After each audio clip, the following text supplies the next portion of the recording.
Sa tulong ng isang babae, naabot ng isang rider sa Dipolog City ang kanyang trip to Makati, as in Makating likod.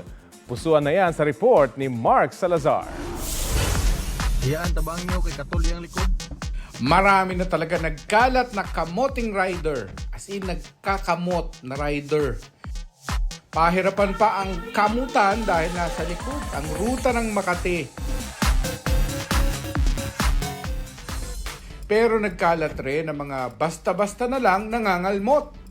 Tulad nitong si Janet, nagmagandang loob at nag-alok ng libreng kamot.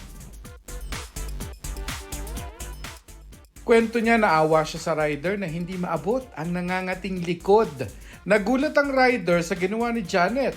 Pero dahil sa Good Samaritan, natumbok ang Makati. Ginhawa na ang naramdaman.